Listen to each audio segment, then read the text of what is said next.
ku ahay ninkii dugsiga ku ahay Soomaaliya inaad disha doqonnima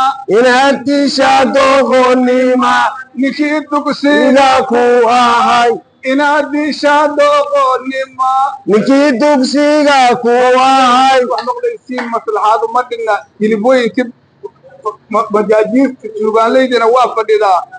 qiirada la qabo iyo xanuunka qabtay Soomaali ninkiisa wax gartaana loo fadhiyaa bariga garabkiina Allah galo inaad maslaxa qaadatina Ilaahay haydin tuto assalaamu calaykum wa rahmatullaahi wa barakaatuh ninba waxa laga sheegay murti ama war ama hadal minuu qaymo iyo qaaya leeyahay aw qaasima qaatay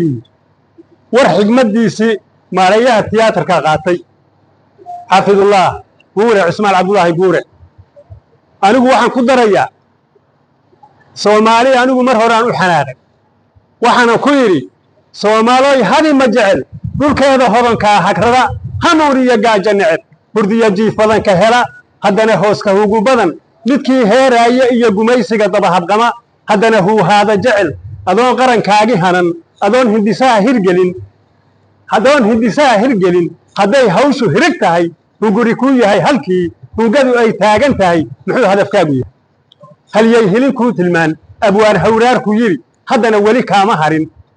hayaankii wuu socdaa hirkii wuu laacayaa habsaaneeyayna hore maxaa hogob dhexe ku jira hubsiinada aad u bogo haddaan qabiil hoygii la gubin hamigu noqon horumar guud muxuu hadafkaagu yahay intaas mar horaan idhi maantana waxaan dhahayaa dad yahow Soomaaliyeed saddex su'aalood baan weydiinayaa ummadda Soomaaliyeed inay iga jawaabtana waan rabaa waana ka sugayaa waxayna ku tahay waajib waxaana leeyahay dad yahow Soomaaliyeed adoo dal barwaaqo iyo dalaaliya khayr ku jira dunida aan laga helayn damana la iskama dhigay maxaa durgulaha ku baday su'aashaas ii haya taas ii qab waa ka sugayaa ummadda Soomaaliyeed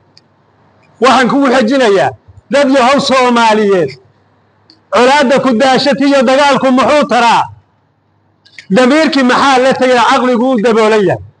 su'aashaasna ii qabta ummadda Soomaaliyeed waa ka sugayaa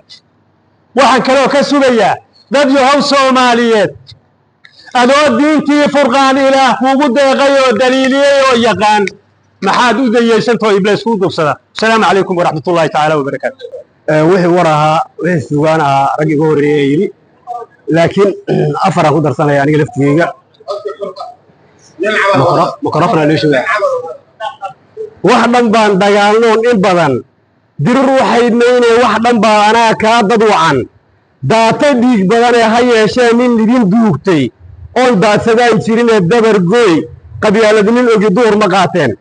dunidoo dharaar guurtayga dib u hayaanteen dayaxa la hiigsanayaa mana dareentaan dawladaha asaagiin u kale kama diqootaan mucaawinad bilowdiyo inaad dawarsanaysaan kulliga waxa idin badiyo dabatada cayrta waa dakama qabiil iyo xumaan loo dugaashaday dabar gooy qabyaaladnin ogi duni maseexdeen hadduu daawo leeyahay horaan dawlad noqon lahayn ibliis baa dhammaan dafo waa dafiranteene wadirkii Soomaaliyeed nahay diidi nabi aadan anaa ka dadnimo fiican baa la isku diyaayay maqaar baa dugaagtiyo dhaleen qolo kale daahan maqaar baa duloobo ka tagay diinti nabigeena maxaa la isku dilayaa maxaa kiciyay duulaanka madalkan qeyraad iyo lahayn daawo iyo xoolo miyaan daabku sheebeelool waa madinateene dib u fiirsha sidaan maanta nahay waa daciifnimo ee dabar gooy qabyaaladnimo ugu uma dulqaateen assalaamu calaykum wa rahmatullaahi wa barakaatuh